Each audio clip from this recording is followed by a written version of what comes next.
second, guys. Sorry about that. That's all right. We are live. Hello, everyone. Sorry. That's a way to cut off debate. That's the way to cut off any other kind of conversations right there, right? Cool. Oh, so Kevin, you'll relate to this. Like, there is nothing worse. Like, we had a my daughter's soccer team has been, like, you know, playing well. They've been progressing. They've been moving up in the GOT soccer standings and all that stuff. And then you know, they were scheduled this weekend to play in like a really big tournament, top division for the first time. Everybody was fired up, and just got word like 5 minutes ago it was canceled for rain. It's just a wonderful feeling. It's just one of those rain. Wow. Yeah, there's no worse feeling.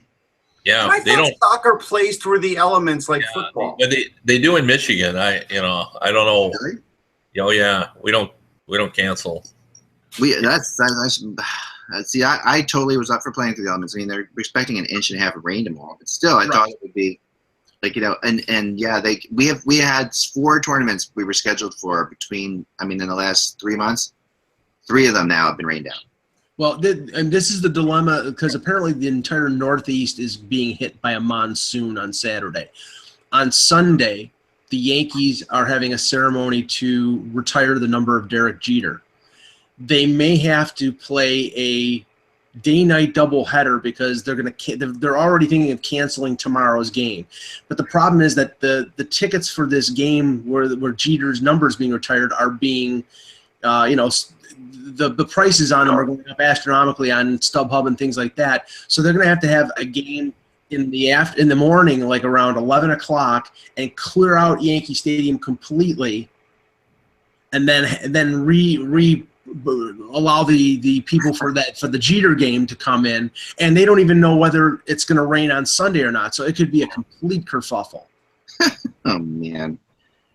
Oh man. Well, yeah. It's just a bummer. Like, I look forward to the tournaments, my chance to travel with my daughter, go like someplace, hang out. You know, it's like really like a great weekend. And then you know, it's No, we used to occasionally get games, high school games. You know, my son would play in the fall. Would be, you know, kind of snowed out, or we'd have, you know, because you play that fall season, and in some years the snow is early in Michigan, and so, you know, we've had issues. But yeah, as a general rule, we played through rain.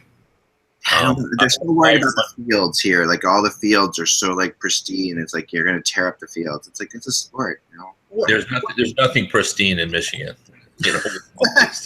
Well, I think we should. I'm telling you, you guys are way hardier than Pennsylvania. I don't care what anybody says. That's the case. Well, what I'm concerned about is the fact that it's May the 12th, and that's the date. I know we're gonna get going here. All right. No. We're waiting for Russ to come back. It's May the 12th, and the temperature in Buffalo. Usually, you know, sometimes we get snow in May, but not anymore. But today it's like around 50 degrees. It's been around 50 and raining for like the last 2 weeks. There's been like one day where you got a hint of what it would be in the summer, and it's just, it's nuts. It's really just bizarre type of weather.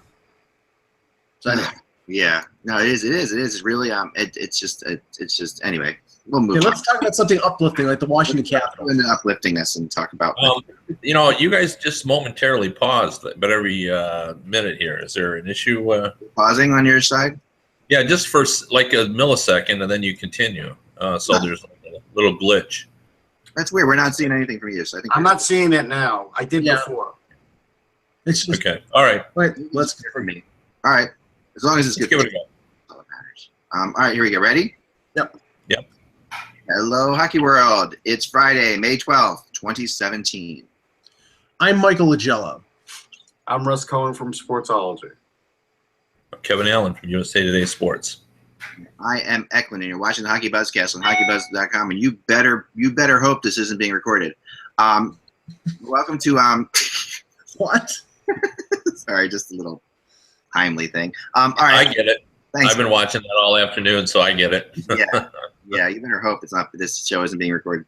All right, no, so we're here with Kevin Allen today from USA Today. Oh, I get it. Okay.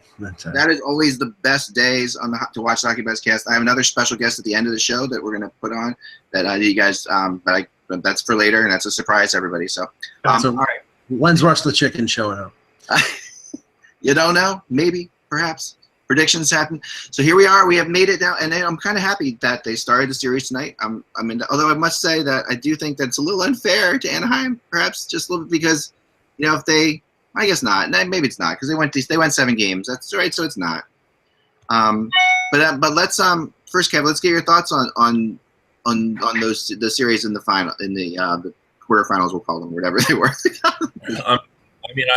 I think I was at the Pittsburgh Washington series, obviously, and I think it lived up to its the expectation series in that anybody who watched the third period of Game 5 and all of Game 6 and the first 2.5 minutes of Game 7 would have thought that the Pittsburgh Penguins had no chance of winning that series.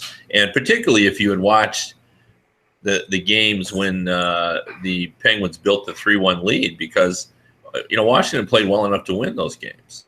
Yeah. That series, pretty much the Capitals had their way, but the Penguins, had some opportunistic scoring, and Fleury was good, and they were able to build the 3-1 lead. But if you watched, it looked like the tide had turned. And, whether momentum carries from game to game. I know we've had it on this show before. But, what did happen with 3 minutes to go, or 3 minutes into that Game 7, I felt like the Penguins said, wow, they shot at us without result, as the great Winston Churchill quote once was. And there's nothing more invigorating. That's what Winston Churchill once said. Is that?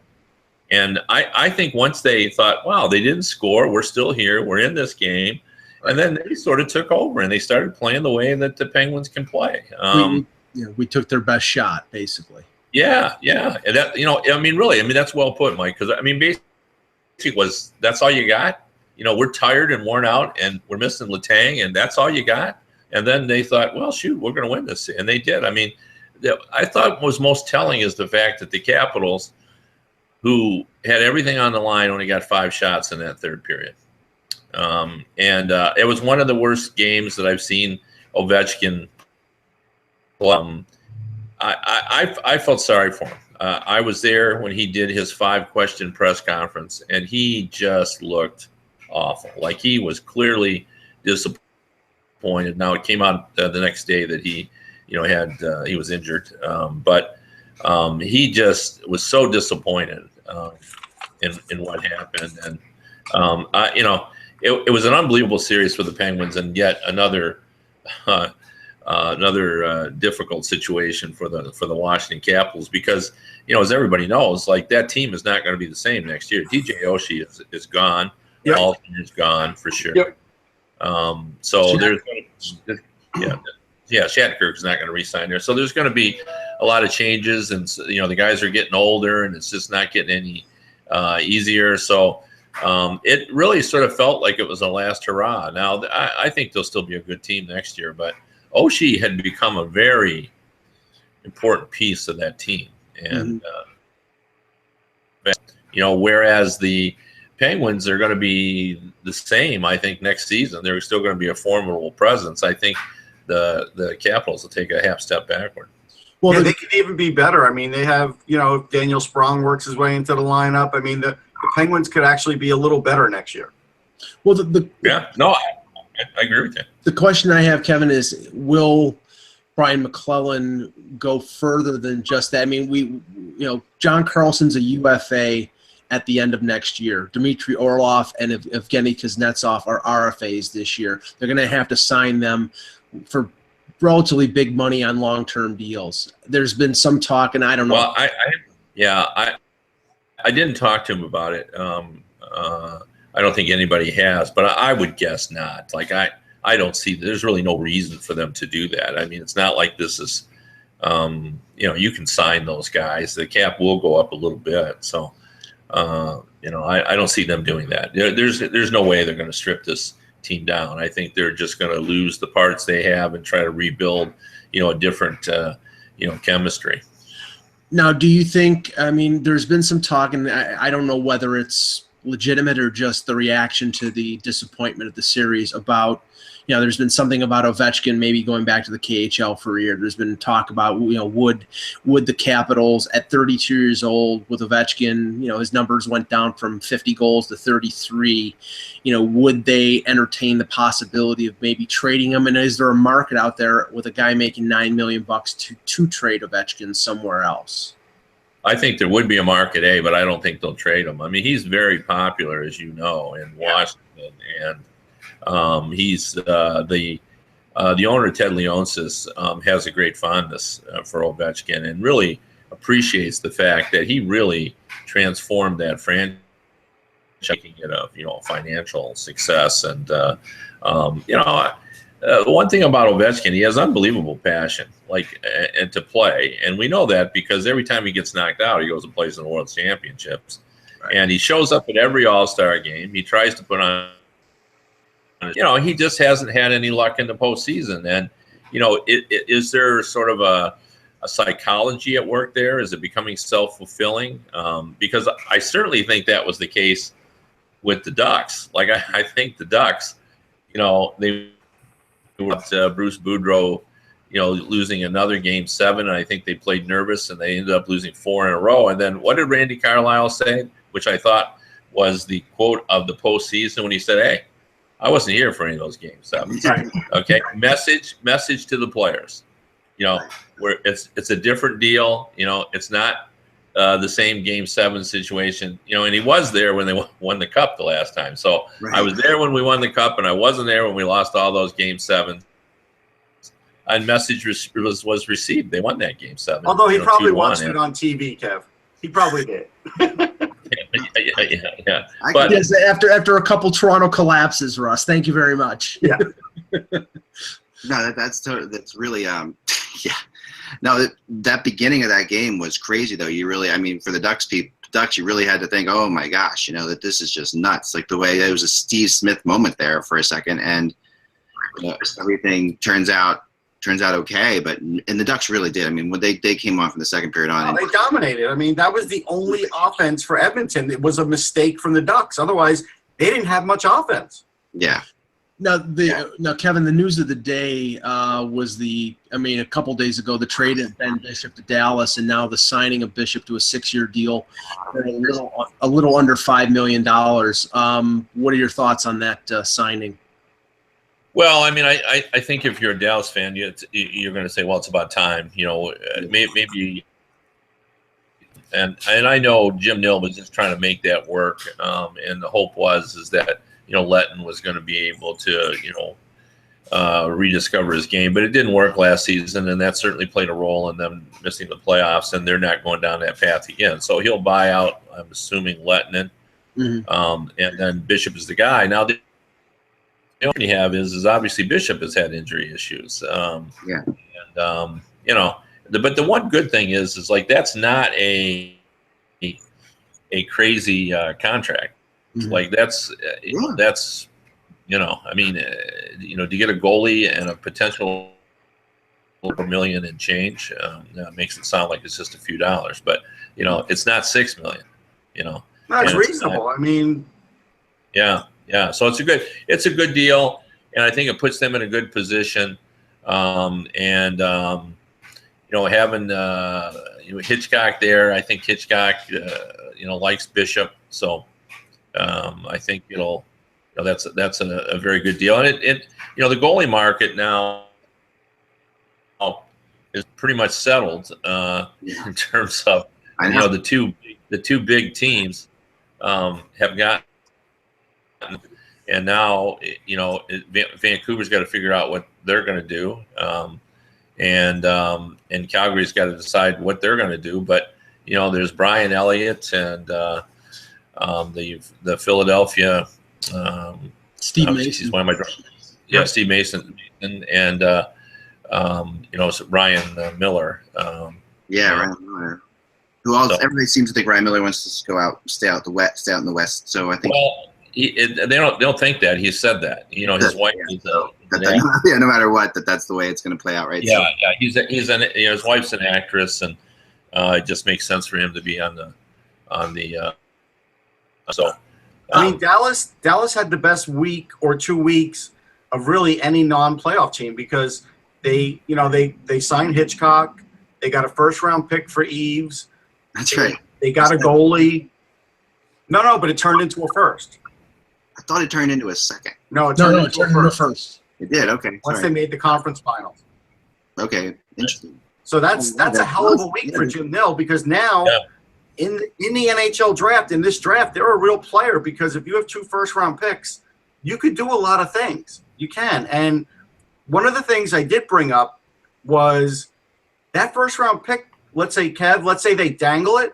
Maybe they don't have to buy out Lettinen. Maybe they could talk Vegas into taking Lettinen if they get a first-round pick too. You never know.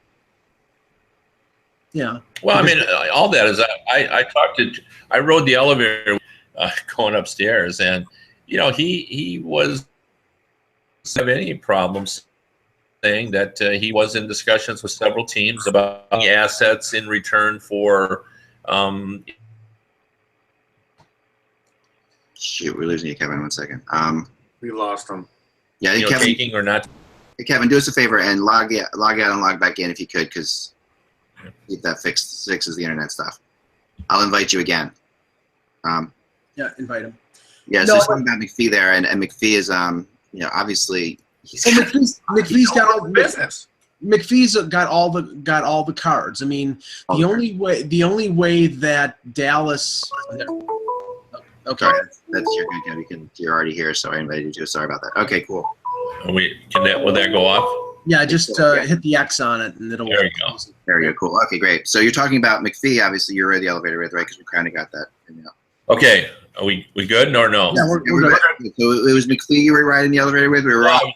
I rode the elevator with George McPhee, and I flat out asked him whether he was talking about deals to either take or not take certain players. He goes, absolutely. He wasn't bashful about saying that. So I think there's going to be several of those deals, and you can kind of understand. Like the Anaheim Ducks are in a mess now. Like early projections that where they were going to lose Silverberg. Well, I don't think they're going to lose him now. I mean, they don't want to lose him.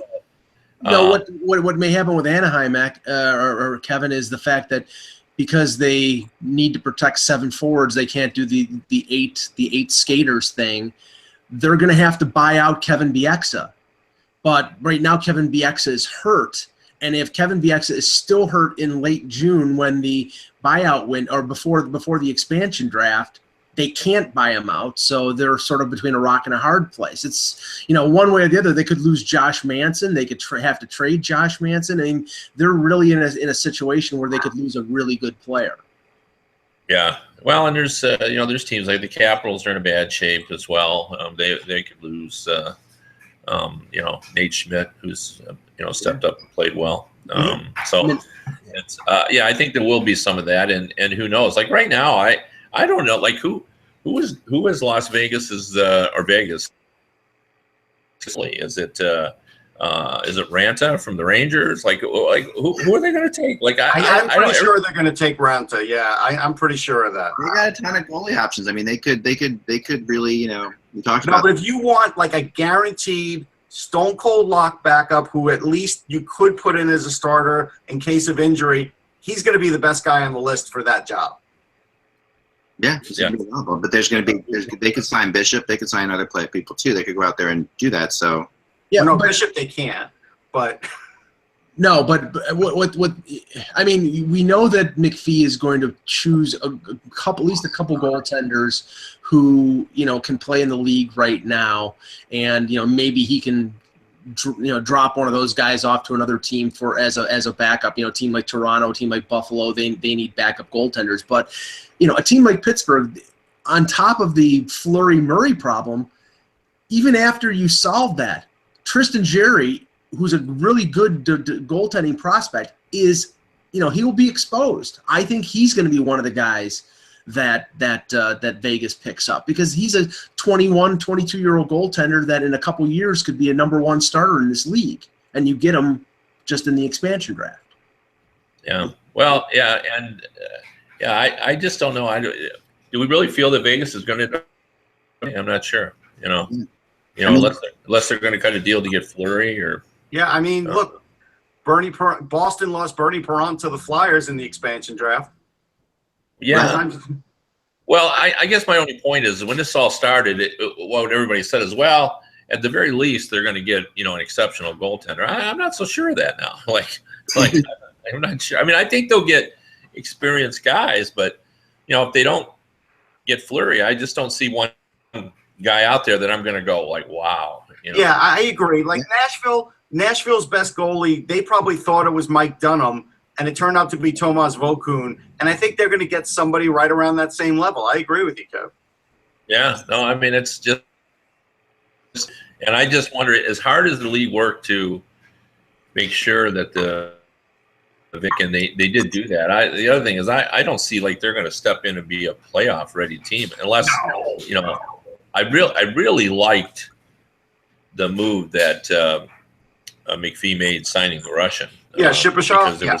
That was a good move. Yeah, there's a lot of teams, and it shows too that he's very serious about expediting the expansion process there. So it'll be interesting to see. I think the really fun part of it is that there's only one team entering the NHL, and that really makes as opposed to having two teams, which totally changes the dynamic. So the one team. Yeah. The one team thing, he really has an incredible amount of like mad scientist-esque type control over what happens here. No, he really does. I mean, he doesn't have to compete with another team, which would drive the price down for players and stuff. Yeah. He could go to the Dallas Stars and say, "Give me a first-round pick, and I'll take Lettinen." Right. He could do that, no problem. And then the fact that we're not even necessarily going to know about these deals is another thing that's kind of interesting. So that means that there's possibilities of they don't have to report it to us, they don't report it to other teams. So other teams might not know what he's doing. So therefore he has so much control over. No, but the other teams will talk to themselves. Like they'll have an idea. They will, but they will. They always do. They will act, and also it's going to be reported to the league. So there's no way that somebody is going to do some chicanery here. You don't think? So you think? I mean, I could say. I mean, look, if you're talking to say they make a deal with Toronto, yeah, and Lou, you're going to tell Lou, don't say anything about this because I don't want to get out there. It's not getting out there. I mean, they're gonna. I'm telling you, there are people. Part of the deal with McPhee might be listed. I think that's a 50-50 proposition if he says to another GM, don't let it get out there, especially if another GM is talking to other GMs to figure out what they're going to do, and maybe he's even talking trade with another one. You're risking that. I don't think that's a guarantee. Now, for Lou, maybe you could say that, but I don't think you could say that of all GMs. There's a lot more secretive GMs these days. Yeah, but not in this situation. No, not like Lou. Lou's the guy who, plus, not like Lou, but I agree with Russ on this. The complication is that you have other deals cooking involving the players that McPhee is talking about, and they're going to know kind of what happened, and so that the players are going to know what happened. Yeah, that's true. I mean, there's a whole bunch of things. Let's move on to the conference finals though, because here we are, of interest, a really interesting Final Four in a lot of ways. There's a game tonight. So let's start with Nashville and Anaheim. That's tonight, and see where everybody is on this one, because I went back and forth on this a couple different times in a couple different situations. And how we've usually been doing this is I've been giving like the matchups and the, and things like that. So the matchup advantage to this game slightly goes to Nashville, and it's really slight. This year, the Anaheim Ducks won 2 of 3. If you were to go over the last 10 regular season games, the Ducks have won 6 of 4. But if you were to go over, if you conclude the 7 games they played last year in the playoffs and make just my rule is generally the last 10 times these teams have played, then it's 5-5. At which case you have to go to the last 5 games, which gives the Predators the slightest advantage. So really, because they're 3-2 in the last 5 games, those 2 teams have played each other. So this matchup is almost a wash. It feels like. But the matchups right now, and if you were just going based on the matchups in the first 2 rounds, they are 9 wins and 3 losses for the matchup. So they've been pretty darn good. As far as it goes. Kevin, was your record better in this round? Yeah, it was. I went 3-1. I missed the Rangers. Yeah, me too. I just, I still think the Rangers were the better team, but they didn't play like it. But with regard to the Ducks and Predators, are we revealing who we? Yes, go ahead, go for it, please. Okay. I'm going with the Predators on this one, and it's based on probably 3 years. One, I think that the goaltending advantage is with the Predators, and I feel it's fairly. I think actually Gibson is the more talented of the 2 goalies, but he's still very young, and he's not even in a place where his game is defined yet, and he's too inconsistent. Where Pekka Rinne is Mr. Consistency, and I thought Gibson was fine, obviously in Game 7, stopping 23 or 24 shots, but he got pulled the game before. Right. So he has not, his save percentage, what is average in the NHL postseason. So I think there's. Yeah, I'm sort of of the same. I'm a little bit of the same mindset. Lost you for a second there, Kevin. Again, Less slow right now, and they're contributing so much to the offense, and I like Anaheim's defense too. Very mobile group, but I just the top 4, the big 4. Now my only caution is. Ducks have an incredible advantage at center with Getzlaf and Kessler. Like Mark Messier, vintage 1990 or 1990. Like he is just, he's being the guy. Like this is the best playoff he's ever had. Yeah. Like he's never had 8 goals, and he's got 8 goals in 11 games, and he's just a big force, and he's carrying this team. And now you got Kessler, who. He's just the beast in the playoffs. So, I don't know what Kessler against Johansson. That'll be no fun for Johansson. Yeah. Even if he doesn't, if it's just a straight up matchup with Getzlaf, that's no picnic either. So, right. The one center who's, Johansson has played well for the Predators. So that's my caution that, that Johansson's going to have to still hold his own against a pretty talented, tandem there. But I'm taking the Ducks in 6. Ducks in 6. Yeah, I'm sorry. The Predators. The Preds in 6. Preds in 6. I'm going with the Preds in 6 as well, and for the reasons you brought up. But I do think that this is a goaltending thing. I really do. And at the end of the day, last year the Predators Ducks series, which was a really entertaining series, by the way. So this is going to be another. I mean, those teams they do go at each other. Both offensively attack each other.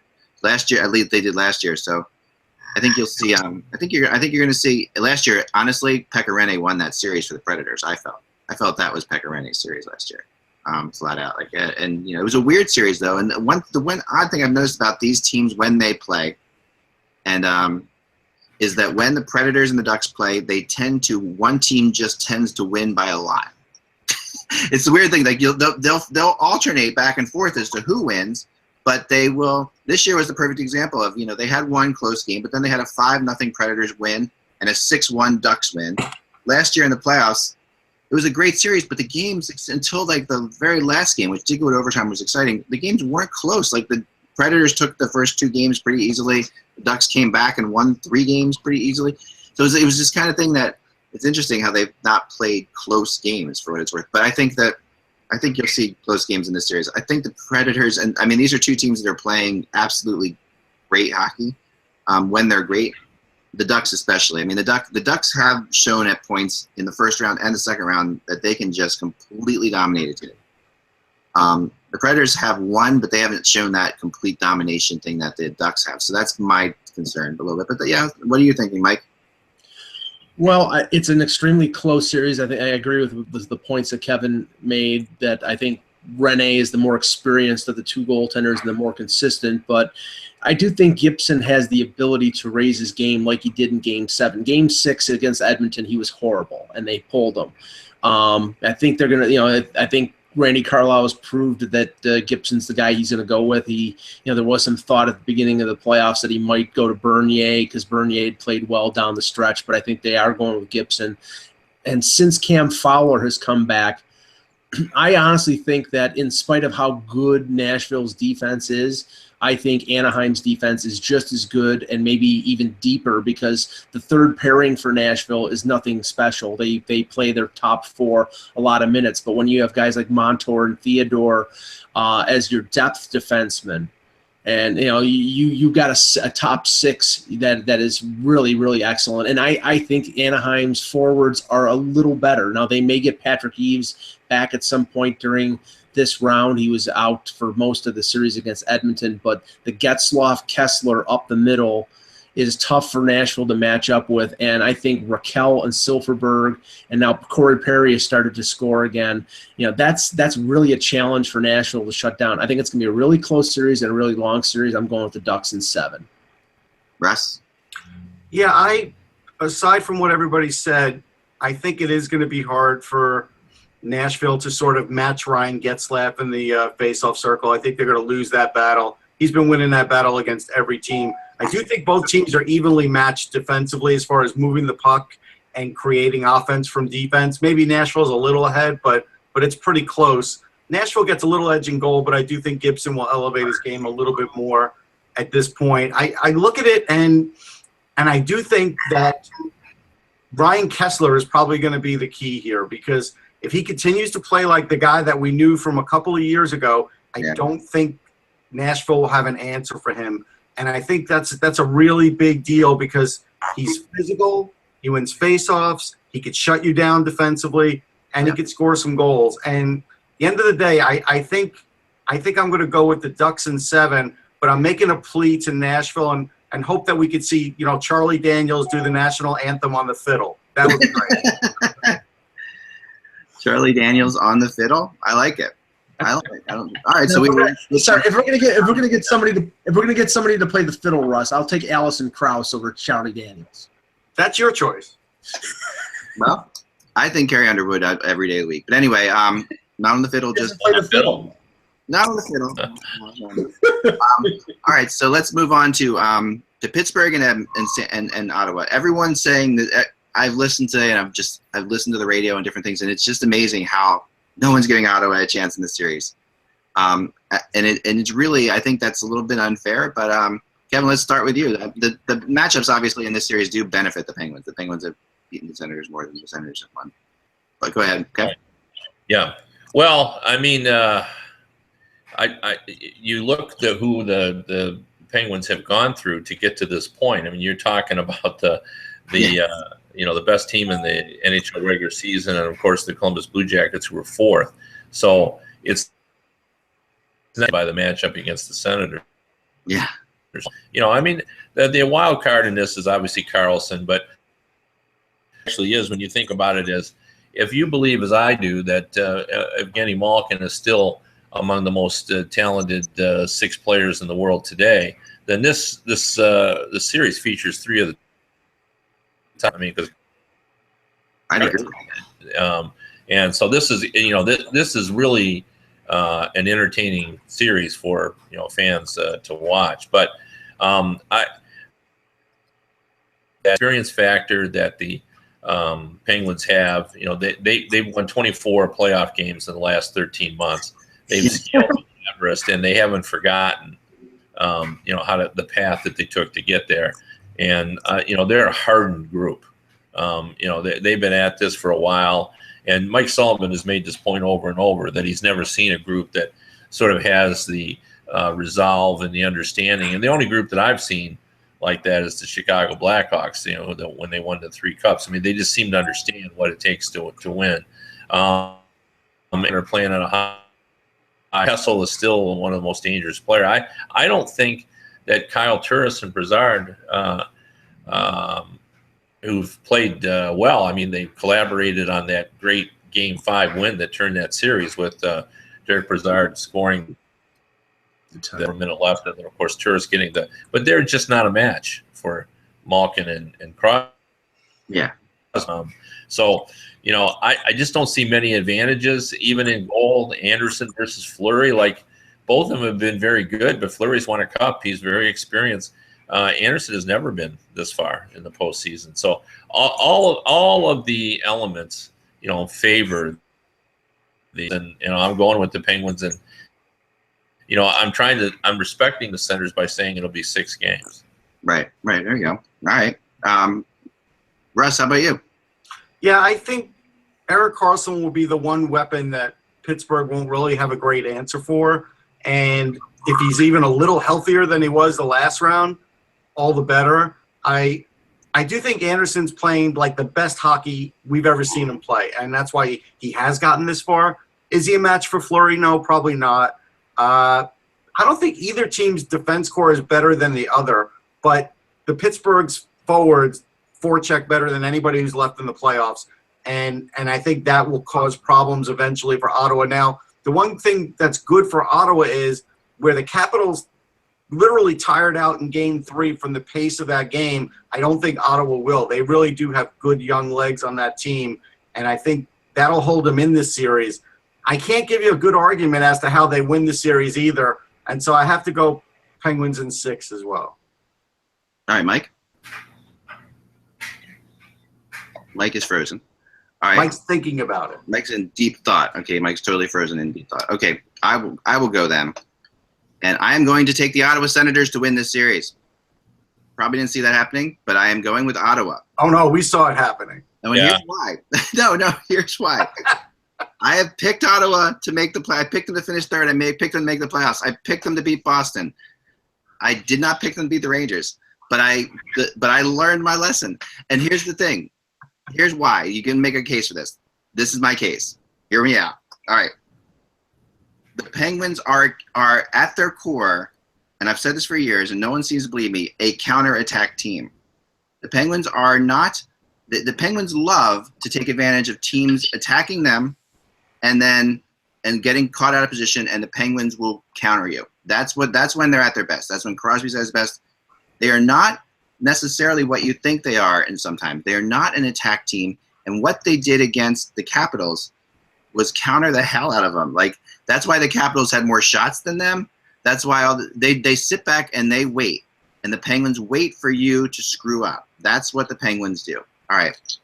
The Senators are totally different than Washington or Columbus in the fact that they will not attack the Penguins. They will also sit back and wait.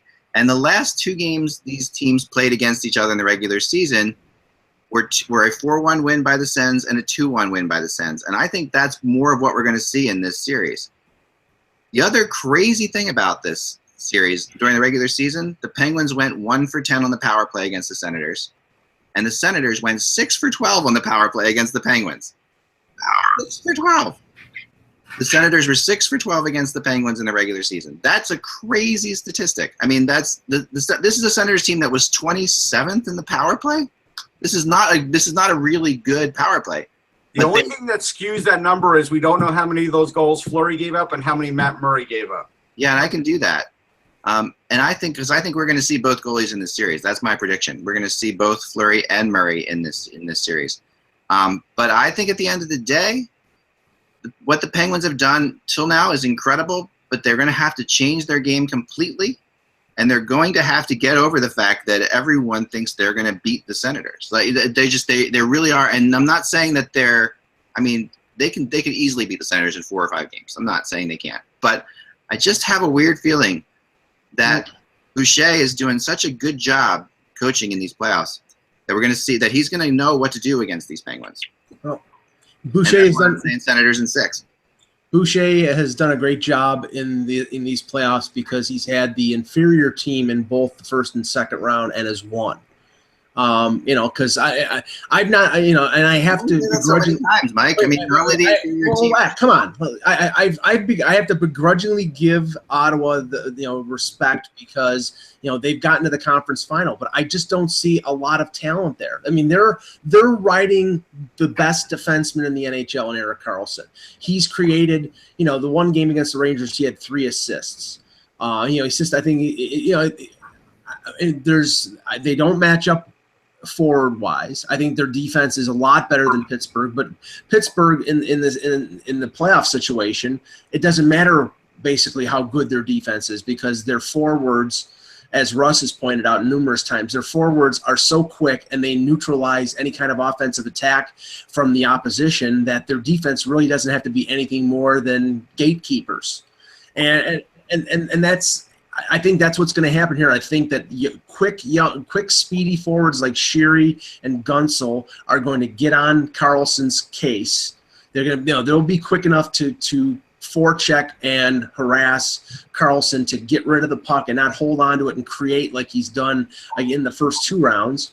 And I think that I think Pittsburgh is much better offensively up front.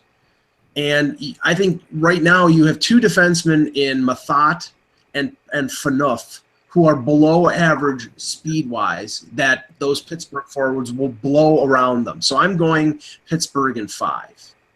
Right. And it's hard to argue with any of the points for why the Pittsburgh Penguins should win this series. It is. It is because they should win this series. They are better offensively. They are better, maybe not defensively, but they're close enough defensively.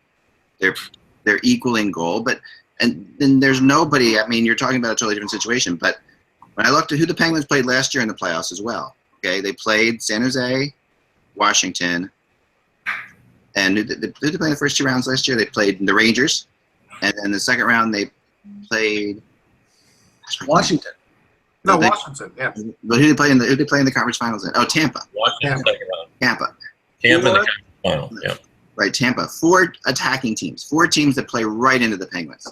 That they play right into the strength of the Penguins. They have not played a team like this in the playoffs. Well, but last year the Penguins were strictly the puck possession, like they were a Corsi, like they had the puck all the time. It's completely different this year. Like and a lot of that has to do with the fact they don't have Chris Letang.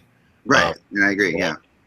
So what they do, the key to their success is to scare the living crap out of you, because they know that if your defense pinches and misses, they're back on you 2-on-1 with 2 incredibly skilled players. So they make they make teams hesitate. They make teams wait, and these teams are going to wait each other out. I think it's going to be a really crazy. I mean, are you thinking it's going to be like a Mexican standoff, like that Philadelphia Tampa game where they're each sitting in the defensive zone waiting for the other one to? They're not quite there. But what's going to happen is the Penguins at some point, if the Senators sit back and let the Penguins come at them and play the Penguins game against them, and the Penguins will have to do that, because the more talented team is usually in a situation like this, the more skilled team becomes the attacking team. If you've got 2 teams that are counterattacking teams, the more skilled team feels the obligation to become the attacking team, because they have to. Like they are going to try to score. Otherwise, they're going to sit back. It's going to be – I don't think it's going to be exciting hockey. I have a feeling it's not going to be exciting hockey. You know what? Here, I disagree in the sense that Ottawa does have speed. I know that what's-his-name's going to play it close to the vest, Boucher, but I think Pittsburgh will force the issue. I think there will be some stretch passes to Crosby and to Malkin. To me, those are the 1-3-1 busters. And if for some reason keeping that extra defenseman back is negating Pittsburgh from getting that push – they're going to push that issue, and I don't think there's an answer on Ottawa for that. I just don't. I think at the end of the day, those 2 guys could literally take over the series if they were playing at the top of their game. Phil Kessel. Yeah, go ahead, Kevin. Well, I mean, I'm just going to say I respect that you think the Senators are going to win, but I don't know that the Penguins set back. I think the Capitals sort of dictated the way they had to play that series, and mostly they love to attack. They're an attacking team as well. They put a lot of pressure on you in the offensive zone, and Russ alluded to that. I mean, they use their speed like this. They're healed because of the pressure that the Capitals put on them. So I'm not sure that there's any discussion for them to set back. I think they'll be going right at them, and they're also. I mean, when Sheary and Crosby play together, or Gunsel and Crosby, they're actually pretty good down low. They actually cycle the puck really well, and they don't half court game. No.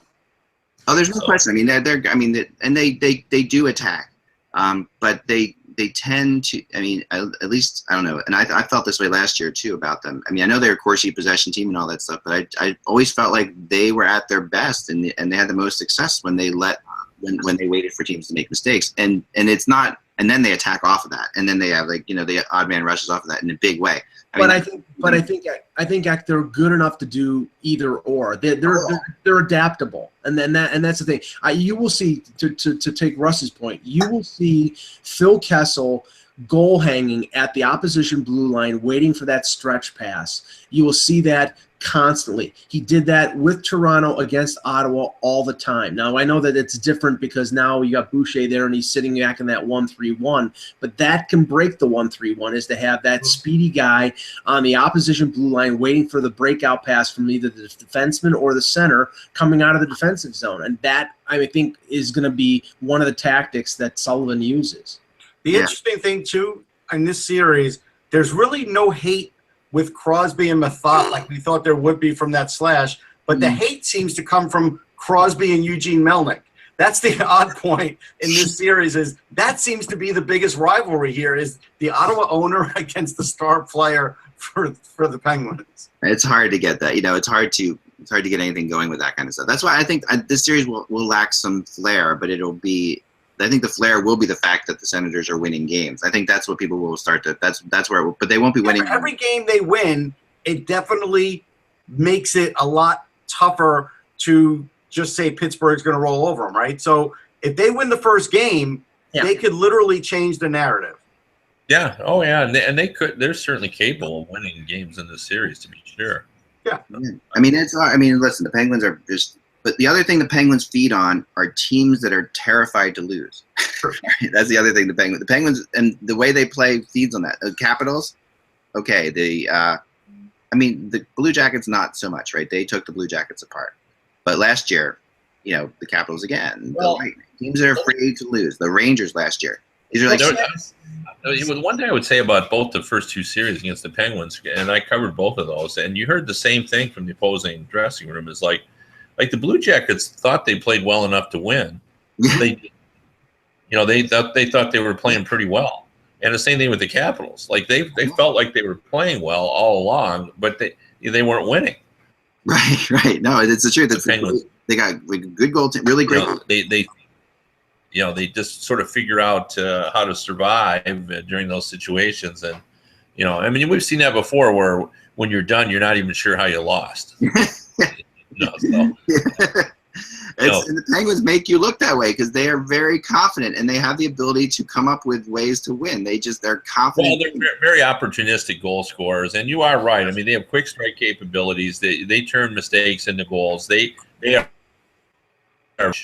Gunsel is remarkably poised on the rush for a guy who's so young. Yeah. And Kessel's great on the rush. Crosby's great on the rush.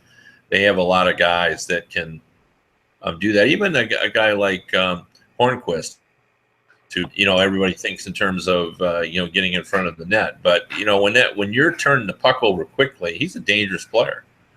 He knows how to play in those situations. No, you're right, and they scored a lot of goals against Washington by just throwing the puck at the net. They did that, and they aren't afraid to shoot from everywhere. They'll throw. They don't have to score pretty goals for being as skilled as they are. They don't. Usually, skilled teams want to score pretty goals. The Penguins seem okay with that. I think they need Daly back though. Like all the speed that they have, like Hagelin. They need him back as well. Mm-hmm. Yeah, I agree. And they need Daly back. I think he makes their transition game much more dangerous. I completely agree. Well, Kevin, I'm going to let you go. I know you got another thing to do, but thank you so much for jumping on today. Yep. Nice. Yep. See you later. Bye-bye. Talk to you soon. Thanks, Kevin. So, so that's my thought on this. I mean, I don't know. I know you guys think I'm probably crazy, but no, I think you were going to pick them. I wasn't until I started looking at the games. I watched two of the games they played against each other this year, and I was watching the two games. I watched them this morning, had them on, and then I sat there and I'm like, you know what?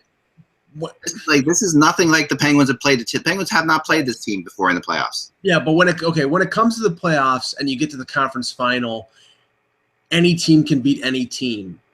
But that being said, I don't see, unless you have a couple games where Jean-Gabriel Pageau scores another 4 goals. Right now, the Senators.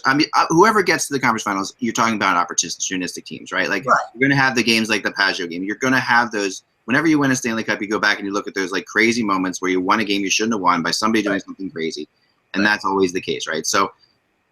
I'm not trying to down Pittsburgh at all because you guys know I predicted Pittsburgh last year to win it all. I really thought that, that this year that I thought they would win the first 2 series. I just feel like this is the weirdest kind of team that they've had to play against for them. This is a team that they're not in their division. They don't play Ottawa very often. Mm-hmm. I mean, they have actually. This is the 5th time they played Ottawa in the playoffs in their history, which is more than they played any other team, which is really strange. But most of theirs are way back. So they don't play Ottawa very often, and I think that. And the other thing I wonder about is Crosby, and I know Crosby had an incredible. He's all fine. He's good. He got hit. He's okay. He came back. But you know how like sometimes adrenaline works. Like you get through the beginning, but to me he looked better last game overall. Last game too, but does he hit a wall of any kind if he's not really healthy? I mean, if he gets frustrated, by a team that's not giving, that's just bottling up the neutral zone all the time. It's I do have breaking news. If you want some breaking news, yes. So Justin Trudeau is urging Leafs and Habs fans to root for the Senators. Does he not understand sports? Oh yeah, Ottawa and Canadiens team. I'll be right back. Okay. Okay. He clearly doesn't understand, Russ, because I tweeted out something before the show and I said, the Ottawa's Canada's only team. Yeah. I think that that's left in the playoffs right now, and I think that the overwhelming opinion of whether Leafs Nation should root for the Senators the answer would be hell no. Right. It's like, I mean, I don't think, and we talked about this before. If it was the Flames, if it was the Jets, maybe the Oilers with Connor McDavid being from the Toronto area, I think that Toronto fans in the city of Toronto would be pro that team. The Canucks, there's Western, Eastern hatred there, and I think that when it comes to the Canadians and the Senators, I think they're rooting more for natural disasters than they are the Sens. Yeah, and the just imagine this. Imagine New York Mayor Bill de Blasio saying, "Hey, look, Ranger fans, the Islanders are in the Stanley Cup. You should root for them." Or, "Hey, Mets fans, the Yankees are in the World Series. You should root for them." Yeah, I think impeachment proceedings would be started on de Blasio if that happened. It's just, I mean, I get it, and it's a political move, but that's all it is. It's a dumb political move because it's like you can't go by nationalism when fans basically play these teams a decent amount. It's a territorial thing, and they don't like them. And the funny thing. Right, and the funny thing is, Russ, is that honestly, I have doubts sometimes whether Ottawa is the most popular team in Ottawa because it's a government town. You've got representatives from other provinces. It's the second. I think it's the second largest city in Ontario, next to the megalopolis that is Toronto. And the Red Blacks made it to the Grey Cup. Who's that? I don't know who that is. You do. You know who the Red Blacks are. No, I have no idea what a Red Black is. No, nobody does. But they're in the CFL and they made it to the Grey Cup. And I don't know what I don't know. Is that a minor sport? I don't know what the CFL is. You see, you also were very happy in 2007 when the Ottawa Lynx went belly up, the baseball team.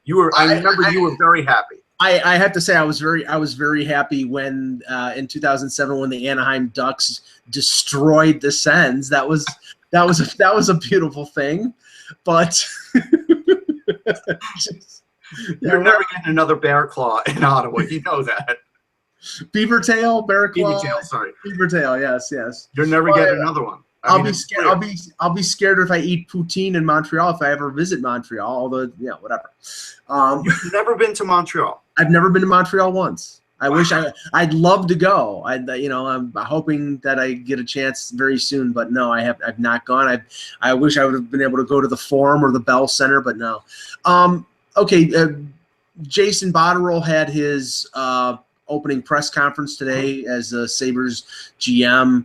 There was, the comments that he made. I know I listened to some of the local media reaction to it. It sounds like he wants to build a team similar in structure to the Penguins in Buffalo. That's easier said than done. You don't have Sidney Crosby and you don't have Evgeny Malkin. Oh boy, look who's here. Should we hang up the show now? Yeah, just end the show. Let's end the show. Kill it. Kill it. Okay, end the show. Go ahead. We need a prediction from you. Yes, a prediction. A wonderful prediction. It'll be marvelous, I said. It will be marvelous. So who do you think? I think that the ducks will win, mainly because I am a bird, and ducks are like flying chickens that have webbed feet. There's something foul about that pick. What did you say to me? You heard me. I did hear you. I have somebody I want to introduce you to. His name is Frank Perdue. Who's that? He kills chickens for a living. I guess you might as well tell everybody why you're happy that Alex Oven Chicken is out of the playoffs. Look, I am back. I have my second prediction. The second prediction is that the Rangers will win. Because the Rangers are riding horses. The Rangers aren't in the playoffs. You told me they were in the playoffs. No. Chickens aren't very smart. Yeah, no, chickens are not very smart at all. Penguin. Penguins. I will go Oh, there you go. birds. Not like birds. All right, Russ, get out of here. Come on. Sorry, Get out. Beat it. Beat it. All right. You made your point. All right. For those of you who, yeah, that was, sorry, it's Russ the chicken. That was our substitute chicken. Making his picks. He hasn't been here for a while, so we just wanted to bring him on and have him say a couple things. But He had a chicken double.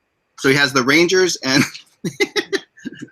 Rangers fans will be happy that they know they have a chance still, even though I just didn't know what year he was talking about. It was yeah, that might have been my fault. I may have misinformed Russ. Ak, if you have a goalie blocker around there, you could have chicken and waffles. Oh, waffles and chicken, absolutely. I think that's all the time we have for today. Oh no, wait, there's more. One more thing we forgot to do. We did it last time. The battle of the mascots. Okay, so Penguins and Senators. All right, so Penguins are obviously birds or flightless birds that live in the Arctic. Senators are government workers in Canada. Yeah. So government workers in Canada, the government, Canadian government's usually pretty nice as far as I think environment goes, right? But honestly, there are no penguins in Canada despite its coldness because all the penguins are in the southern hemisphere. So I don't know, Russ, do you have a thought on a penguin versus a senator? I do. Unfortunately, in Canada, they club seals, so I think they'd be clubbing the Penguins. Oh, jeez. So the Senators. Well, penguins are a bird, and senators are politicians, which means they're both full of crap. Okay, so all right, so I think maybe we'll give this to the Penguins because Ottawa's the difference between I gave it to the Capitals because I thought that they were a Washington and government workers very different than the Canadian government worker. The Canadian government workers too nice and would just apologize and would be kind. So I'm going to say the Penguins. They would let the Penguins win because they're so cute. Then we'll move on to, and finally you have the Ducks and the Predators. This is like a saber-toothed tiger versus a duck. That's all I have to say. It's pretty simple. Yeah, the duck doesn't stand a chance. Like there's nothing. You can't give an argument for the duck. Sure I can. The saber-toothed tiger is extinct, so it's not even around anymore. So the ducks will fly over them and crap on their remains, on their. You heard it from here, Michael Jello. Beautiful way to end the show. Have a great weekend, kids. We will talk to you Monday. Enjoy the games. We'll have something to talk about. See you then. Oh, but by the way, the rumor chart's coming up very soon today. Really exciting. I've been working my tail off on it. I've been up like for 3 nights in a row, so I'm a little crazy sleep deprived. But I think you're going to like it. It's more players than I've ever put together, and we'll be talking about it a lot next week on the show for sure. Sounds good. And the Vegas, it's fun because the Vegas Knights are on the rumor chart, of course, all over the place. Talk to you soon. Remember, without the buzz, it is just hockey. Talk to you then.